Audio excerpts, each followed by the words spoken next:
the fourth one, 300 rupees cost price, 550 rupees expenses.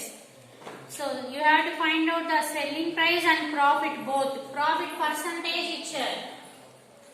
So cost price emo 300 rupees. 300 rupees.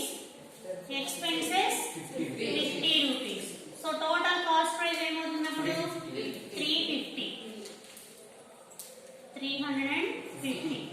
So ఇక్కడ మనకి selling price తెలియదు, profit తెలియదు, only profit percentage మాత్రమే ఇచ్చారు. So profit percentage formula ఏంటి? మనకి profit percentage formula ఏంటి? Profit by cost price into 100. So profit percentage ఎంత ఇచ్చారు? 12%. సో ఈ ఫార్ములాలో ఇచ్చినటువంటి డేటా రాస్తున్నాం. 12% ఈక్వల్ టు ప్రాఫిట్ తెలియదు, కాస్ట్ ప్రైస్ ఎంత? 350 into 100. సో ఇప్పుడు మనము ప్రాఫిట్ తెలుసుకోవాలి. సో LHS RHS ట్రాన్స్ఫర్ చేసుకుంటే 350 ఇటు వస్తే ఇంటూ అవుతుంది, ఇంటూ 350. ఇక్కడ ఉన్నటువంటి మల్టిప్లికేషన్ 100 డివిజన్ అవుతుంది. So profit equal to profit percent into profit by 100. So 0 0 cancel. Next 5 2s 5 7s, 2 1s 2 6, 6 into 7 that is 6 7 42. So profit is 42 rupees. Okay, so profit is 42 rupees. So cost price 350, profit 42. अब selling price ఏమవుతుంది? 350 plus 42 392. 392. Okay, so ఈ రెండు last లో రాస్తాం.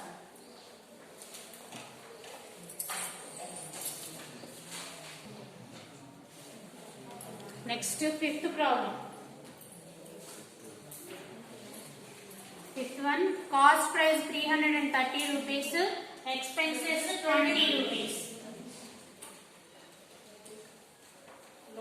So, Grace Soumya, Himatesa, Surya Narayana, Dhanush. 330 rupees cost price, expenses 30 rupees. So total cost price ఏమవుతుందిరా?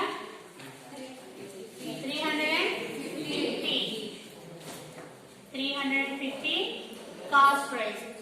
Next loss percentage ఇచ్చారు మనకి. Same ఇందాకట్లాగే loss percentage. Loss percentage formula ఏంటి? Loss by cost price into 100. So loss ఎంత ఇచ్చారు మనకి? 10%. Sorry 10%. Loss తెలీదు, cost price ఏమో 350 into 100. So దాన్ని బట్టి లాస్ ఎంత ఫైండ్ అవుట్ చేయండి. లాస్ ఈక్వల్ టు ఎంత? 10 into 350 by 100. 0 0 0 0 cancel. So 35 rupees loss. Loss equal to 35 rupees. So selling price ఏమవుతున్నప్పుడు 350 minus 35. 350 minus 35 ఏమవుతున్నప్పుడు 315 rupees. So rupees పెట్టండి, లేదా పర్సంటేజ్ ఆఫ్ ప్రైస్ అర్థం కాదు. 315 rupees selling price and loss is 35 rupees.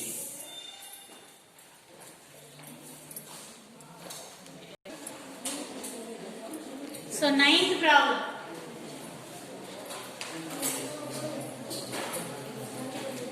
Ninth problem.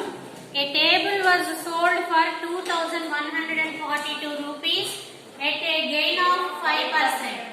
At what price should it be sold to gain 10%? ఇక్కడ cost price లేదు, selling price ఇచ్చారు 2,142 rupees. 2,142 rupees కి అమ్మితే 5% gain అంటే ప్రాఫిట్ వచ్చింది. సో అదే 10% ప్రాఫిట్ రావాలంటే ఎంతకి అమ్మాలి? సో ఇలా cost price selling price percentage నుంచి మొత్తం క్యాలిక్యులేట్ చేసే లాంగ్ మెథడ్ కన్నా దీనికి ఒక షార్ట్ ఫామ్ లో చేయొచ్చు మనం.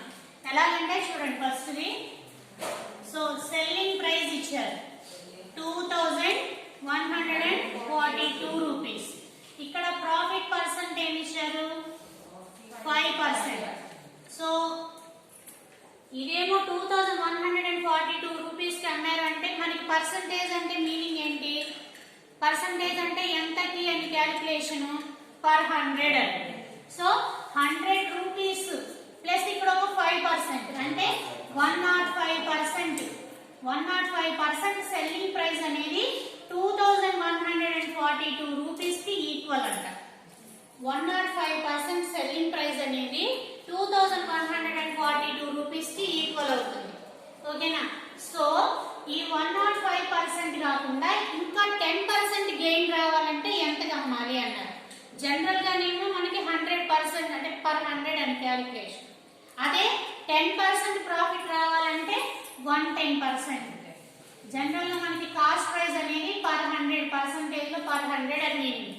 ఇదే 5% గెయిన్ కి అమ్మారు 2142 రూపీస్ కి అంటే 100 plus 5 105% selling price 2142 rupees.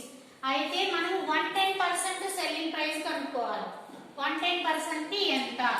So మన రేషియో ప్రపోర్షన్ లో చేసుకున్నట్టుగా క్రాస్ మల్టిప్లికేషన్. సో ఈ రెండు డివిజన్ చేసాం అనుకోండి, 105/110 equal to 2142 by how much మనం క్యాలిక్యులేట్ చేయాల్సింది. క్రాస్ మల్టిప్లికేషన్ చేసాం అనుకోండి, సెల్లింగ్ ప్రైస్ ఇక్కడ హౌ మచ్ అంటే సెల్లింగ్ ప్రైస్ మనం క్యాలిక్యులేట్ చేయాల్సింది. Selling price into 100, selling price into 105 equal to 110 into 2142. So selling price equal to 110 into 2142 divided by 105. So cancellations చేస్తే మనకి చూడండి ఇక్కడ 5 తో చేసాం అనుకోండి, 5 2s are 10, 110, 5 2s are 5 22s. ఇక్కడ 5 2s 10, 5 1s 21. నెక్స్ట్ ఈ 21 దగ్గర క్యాన్సిలేషన్ చేస్తే 21 1 టైమ్స్ 21 1s are 21, 4 పాజిబుల్ కాదు, 2 కూడా డౌన్ తెచ్చుకోవాలి కాబట్టి 0 పెట్టుకోవాలి, 42. 22 2s are 42. So 22 into 102. So the answer is 2244 rupees. So selling price is 2244 rupees. మనకి ఇచ్చినటువంటి ప్రాఫిట్ పర్సెంట్ ని సెల్లింగ్ ప్రైస్ ని బట్టి మళ్ళీ కాస్ట్ ప్రైస్ అంటే 8th ప్రాబ్లం లో చేసినట్టుగా వెనక్కి క్యాలిక్యులేషన్ చేసి కాస్ట్ ప్రైస్ కనుక్కొని మళ్ళీ ఆ కాస్ట్ ప్రైస్ నుంచి 10% ప్రాఫిట్ తో మళ్ళీ ఈ సెల్లింగ్ ప్రైస్ క్యాలిక్యులేట్ చేయడం అనేది లెంతీ ప్రాసెస్ అవుతుంది. సో అలా కాకుండా షార్ట్ ఫామ్ లో ఇలా క్యాలిక్యులేట్ చేయొచ్చు. ఓకేనా? 5% ప్రాఫిట్ కమ్మాడు అంటే 100 ప్లస్ 5 105% కి సెల్లింగ్ ప్రైస్ ఇది. 10% ప్రాఫిట్ కమ్మాలి 100 ప్లస్ 10 1%, 110% కి సెల్లింగ్ ప్రైస్ ఎంత? సో ఇలా క్రాస్ మల్టిప్లికేషన్ చేసి చేయొచ్చు. ఓకేనా? ఓన్లీ ఒక ఆబ్జెక్ట్ గురించి ఇలా 2% ఇచ్చినప్పుడు ఇలా షార్ట్ ఫామ్ లో క్యాలిక్యులేట్ చేస్తే ఈజీ అవుతుంది.